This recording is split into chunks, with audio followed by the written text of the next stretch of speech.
तव कथामृतं तप्तजीवनं कविभिरीडितं कल्मषापहं श्रवणमङ्गलं श्रीमदाततं भुवि गृह्णन्ति जे भूरिदा जना। नमस्कार, अमृतबाणी चैनेले आपनादेर सकलके स्वागत।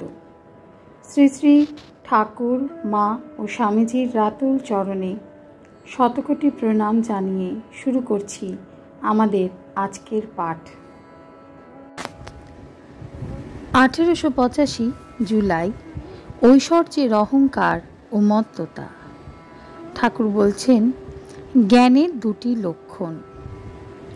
প্রথম, অভিমান থাকবে না। দ্বিতীয়, শান্ত স্বভাব। তোমার দুই লক্ষণই আছে, অতএব তোমার উপর ঈশ্বরের অনুগ্রহ আছে।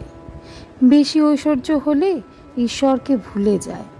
ঐশ্বর্যের স্বভাবই ওই। যদু মল্লিকের বেশি ঐশ্বর্য হয়েছে, সে আজকাল ঈশ্বরীয় কথা কয় না। আগে আগে বেশ ঈশ্বরের কথা কইত। কামিনী কাঞ্চন এক প্রকার মদ। অনেক মদ খেলে খুড়া জ্যাঠা বোধ থাকে না, তাদেরকেই বলে ফেলে তোর গোষ্ঠীর। মাতালের গুরু রঘু বোধ থাকে না। নন্দ বসু। তা বটে। থিওসফি ক্ষণকাল যোগে মুক্তি, শুদ্ধা ভক্তি সাধন। পশুপতি মহাশয়, এগুলো কি সত্য?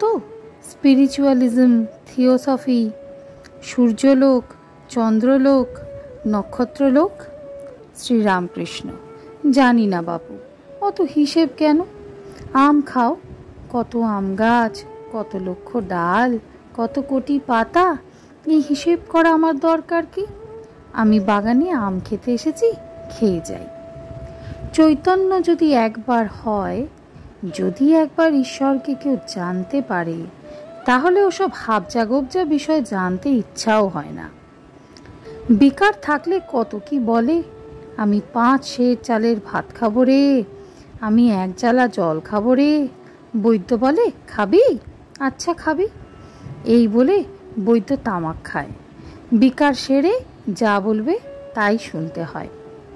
পশুপতি, আমাদের বিকার চিরকাল বুঝি থাকবে? শ্রীরামকৃষ্ণ, কেন? ঈশ্বরেতে মন রাখো, চৈতন্য হবে। পশুপতি সহাস্যে, আমাদের ঈশ্বরের যোগ ক্ষণিক, তামাক খেতে যতক্ষণ লাগে। সকলের হাস্য। শ্রীরামকৃষ্ণ, তা হোক, ক্ষণকাল তার সঙ্গে যোগ হইলেই মুক্তি। অহল্যা বললে রাম, শুকরজনিতেই জন্ম হোক আর যেখানেই হোক, যেন তোমার পাদপদ্মে মন থাকে, যেন শুদ্ধা ভক্তি হয়। নারদ বললে, রাম, তোমার কাছে আর কোনো বর চাই না, আমাকে শুদ্ধা ভক্তি দাও, আর যেন তোমার ভুবন মোহিনী মায়ায় মুগ্ধ না হই, এই আশীর্বাদ করো। আন্তরিকতার কাছে প্রার্থনা করলে তাতে মন হয়, ঈশ্বরের পাদপদ্মে শুদ্ধা ভক্তি হয়। আজকের পাঠ এ পর্যন্তই। নমস্কার। কথামৃতের সুধাধারার সাথে শ্রী শ্রী ঠাকুর মা ও স্বামীজির অনুধ্যানের জন্য চ্যানেলটি সাবস্ক্রাইব করুন।